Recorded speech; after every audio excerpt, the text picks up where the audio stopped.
Hoje o filme que a gente vai falar é uma sátira, uma misoginia muito presente em sociedades muito pautadas pela tradição. Se essas palavras foram muito chiques, calme-se que a gente já explica daqui a pouco. Cola aí.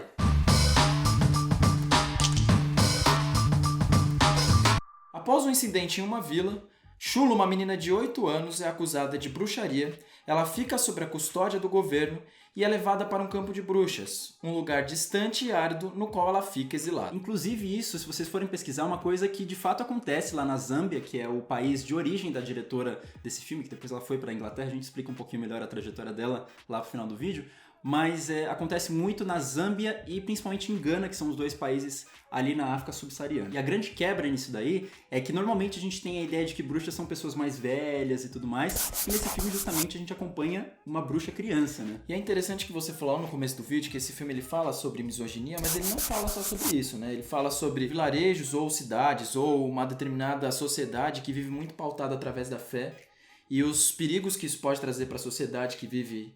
que a misoginia se inclui exatamente, envolto disso. E também uma outra coisa que é a utilização da fé alheia para ganhar dinheiro com isso, né? Que eu acho que justamente você pegou dividiria o filme em 3 níveis de análise e os 2 primeiros seriam justamente esse. Então a gente vai aos poucos aí esmiuçando. Queria começar falando justamente desse primeiro, né, de como existe esse conflito entre, beleza, a gente precisa preservar as tradições para que essas culturas não morram, mas por outro lado, será que isso não é um pouco anacrônico? A gente não está marginalizando, não está reproduzindo certos preconceitos e, enfim, excluindo essas pessoas que nessa sociedade moderna deveriam ter direitos? Então, por exemplo, uma coisa que inclusive é muito engraçada porque você vê que a própria sociedade normaliza isso. Uma das frases que para mim é muito evidente nisso é quando, por exemplo, a menininha ela acabou de encontrar essas senhoras mais velhas e elas comentam o seguinte: você deu muita sorte que agora o cordão é maior. Tipo, isso não deveria ser objeto de sorte nenhuma, elas não deveriam ter um cordão. Mas o fato de que elas têm uma condição um pouco melhor, como se fosse um luxo nessa tradição que é tão enraizada nessa sociedade. E é muito louco que é aquela história, né? Aquela mentira que é contada muitas vezes, ela acaba às vezes se tornando uma verdade, né? Às vezes também tradições que são reproduzidas muitas vezes, as pessoas já não sabem mais qual era o sentido da origem, não questionam mais a sua origem. E esse filme me lembra uma história muito famosa aí, que é a história das bruxas de Salem, que é uma história famosa que virou filme, inclusive, vários filmes, né? Enfim, os calvinistas eles fugiram lá da Europa porque eles estavam sendo perseguidos pela igreja anglicana. Eles conseguiram se estabelecer nos Estados Unidos e o quê? Aqueles que antes eram oprimidos, eles começaram a reproduzir um discurso do opressor. E se tornaram os novos opressores. E desenvolveram crenças que acabaram matando muitas pessoas também. E como é o caso das bruxas Salem. Exatamente. Isso, inclusive, acho que tem muito a ver com a própria história da África, né? Que o homem branco entra, delimita os espaços das comunidades, e aí quando ele vai embora, os grupos que eram oprimidos acabam eles mesmos se tornando opressores de alguns outros grupos marginalizados que estavam em territórios que não pertenciam.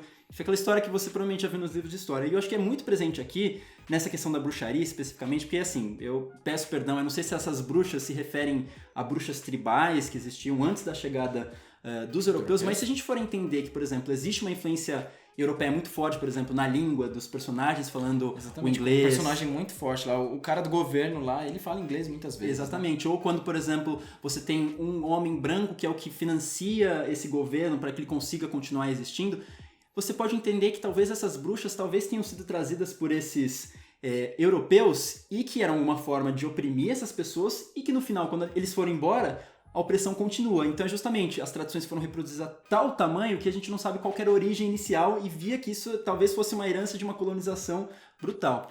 Exatamente. Eu acho que isso até fica muito na figura da criança, né? Porque o filme inteiro, ela fala pouco e muitas vezes as outras pessoas dizem o que ela é ou o que ela tem que fazer. Ou dão as opções, exatamente, delimitam as opções, sendo que opções assim bastante questionáveis.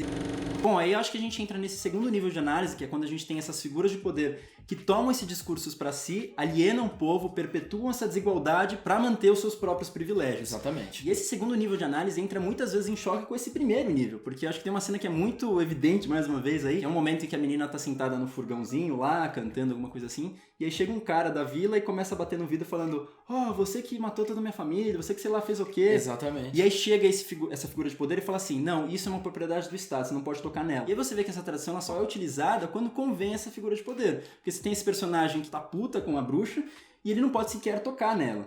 Só que aí entra naquele debate da primeira análise. Existe essa questão da misoginia, porque será que apesar dessa figura de poder ter um interesse com essa bruxa, será que ele também não fez certo em proteger da menina não ser batida, enfim, reproduzir talvez coisa que aconteceria normalmente na rua se não tivesse essa figura de poder antes? Exatamente. Ainda dentro dessa segunda camada de análise, a gente vai para um outro ponto também bastante crítico, que é essa figura do governo, essa figura central, que ela leva essa criança até um programa de TV para comercializar a crença alheia, né? Porque ele vende essa criança como algo novo dentro da tradição e através disso ele também utiliza ela para vender produtos como uma espécie de ovo mágico, eu não sei muito bem o que é. Isso também dialoga com muitas outras sociedades, inclusive até a brasileira, que a gente sabe que tem algumas religiões que fazem isso e ganham muito dinheiro em cima. Ainda dentro dessa cena também tem uma outra coisa interessante, que tem uma pessoa que liga por telefone e ele começa a questionar essa tradição, ele começa a questionar essa figura de poder para entender, será que de fato essa criança é uma bruxa? Será que ela não é uma vítima desse sistema também? Isso coloca em xeque a figura do governo, coloca em xeque essas tradições, essa crença que é tão forte dentro ali daquela sociedade. Então você vê que não são todos ali que pensam da mesma maneira. Bom, aí finalmente a gente entra no terceiro e último nível de análise aqui que eu faço, que eu já não compactuo muito com o filme, não compactuo muito com o Éder Xavier, mas a gente tem que falar. É justamente o quanto o filme reproduz uma certa dominação que ele mesmo critica quando tem, por exemplo, cenas com turistas bobocas lá, perguntando, você tá presa, mas não tem problema, vamos tirar uma foto com você. Ou uma outra crítica que o filme faz, por exemplo, aquelas perucas de divas pop, que cada uma tem o nome de uma artista americana diferente, e aí acho que meio que uma crítica ao fato das pessoas que têm tão pouco recurso estarem gastando com coisas fúteis, importadas, uma então, coisa assim. Uma questão nós não vivemos naquela comunidade, nós não sabemos de fato como ela funciona, e essa diretora, ela saiu lá da Zâmbia muito nova, ela foi com 8 anos, depois ela foi para o país de Gales. Então, assim, ela construiu uma visão europeia também, ela voltou para filmar esse filme. Então, a gente não sabe exatamente até que ponto isso pode ser uma visão estereotipada, né, daqueles costumes. Até então, a gente não consegue entender isso muito bem. Não, eu nem necessariamente estou me atentando ao que está por fora do filme, né? A vida dela, como influencia em como ela vê essas tradições. Eu acho que é super válido ter esses estereótipos, acho que essas críticas que eu comentei agora há pouco são válidas. O problema para mim é como ela coloca alguns elementos fílmicos, como ela faz algumas escolhas de filmagem que para mim perpetuam essa dominação. O que eu quero dizer, por exemplo, tem vários momentos do filme em que você vê cenas bastante performáticas dessas bruxas todas olhando pra tela e todas olhando diretamente, ou por exemplo, quando você tem momentos em que elas estão divididas no quadro equidistantes, assim como se tivessem sido mandadas a estar em cada um desses pontos, ou quando, por exemplo, você tem uma trilha musical que é composta essencialmente por músicas europeias, Vivaldi, Schubert, ou, por exemplo, um Kanye West, que eu acho que é uma coisa assim, beleza, tem a ver com essa questão da sátira, mas ao mesmo tempo ela tá reproduzindo essa dominação que ela tanto critica nesses outros personagens, na forma como ela compõe, como ela faz com que o filme ande, não necessariamente o que ela está mostrando. Eu discordo. É uma coisa, inclusive, perdão, é que a gente criticou muito no Espagé, por exemplo, como, é claro que é um documentário, tem as diferenciações, acho que é outro rolê, sabe? Mas tinha aquela questão de, por exemplo, o filme ele ter quadros muito fixos, o personagem quase não saía do quadro, parecia que o diretor estava delimitando onde esses personagens tinham que andar. Se fosse um documentário, isso me incomodaria.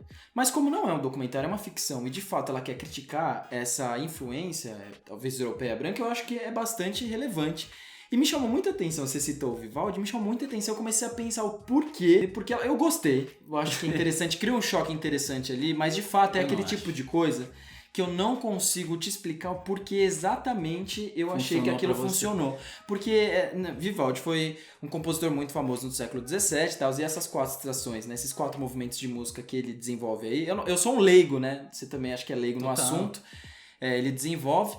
Mas é engraçado que ele usa a parte do inverno lá, né, pra falar de um filme que se passa numa região climática totalmente diferente. Mas aí você vai pegar os outros compositores, não tem nada a ver. Sim, mas você só tá querendo botar um... Assim, eu não tô querendo... Eu tô querendo até entender mais ou menos, mas eu não consegui de fato compreender o porquê que ela utiliza, mas me agradou. É o que eu acho que é assim, por exemplo, ela coloca esses elementos ali europeus, americanos, e aí se alguém vai lá criticar, você tá reproduzindo essa dominação. Bom, beleza, então a gente coloca uma cena da menina dançando lá, ou coloca algumas músicas mais ritualísticas. Essas cenas ritualísticas são muito bonitas, cara. São, mas eu acho que elas deveriam existir, não exatamente essas outras, que é uma camada de ficção que está por cima do filme. Então, justamente, até mesmo se a gente for pensar do ponto de vista de posição, até isso está dominando, está por cima da coisa. Mas... Mas eu sempre lembro daquele filme Abraço da Serpente, que eu acho que é um filme também de um cinema étnico, ficcional, que eu acho fantástico. E eu acho que, inclusive, o diretor de fotografia desse filme é o mesmo diretor de fotografia do filme do Abraço da Serpente. É mesmo?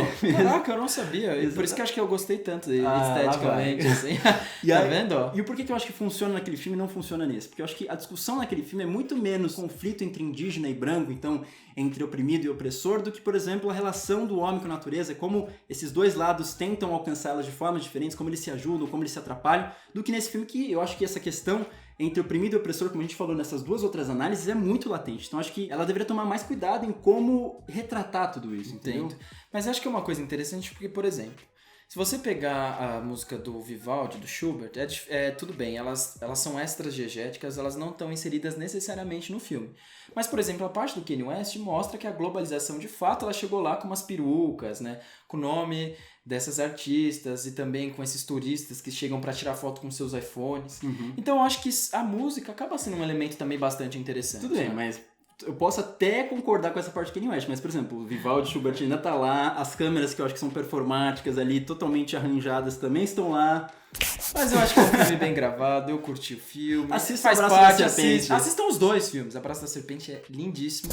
É aquele filme preto e branco assim, ó. Eu acho que é um apocalipse now aqui na Colômbia. Não, também não é pra tanto. Ele vai subindo o rio ali, passando por vários percalços. Mas voltando ao filme de hoje, assistam também. É um filme maneiro, eu gostei, o Natan nem tanto. Talvez aqui nós estamos voltando aqui pros primórdios do canal, pras raízes, olha só. É um comeback. Exatamente. De 24 em seu primeiro ano. Exatamente. Então é isso, gente. Espero que vocês gostem dessa crítica, desse filme. Vou dar uma de youtuber, hoje que às vezes eu dou e outra não, mas hoje eu quero dar. Curte esse vídeo aí, compartilha. Fala aí o que vocês acharam, se vocês gostaram ou não, se vocês acharam chato, legal. E é isso. Team Natan. Team Natan. Falou. Valeu. Tchau. E até a próxima.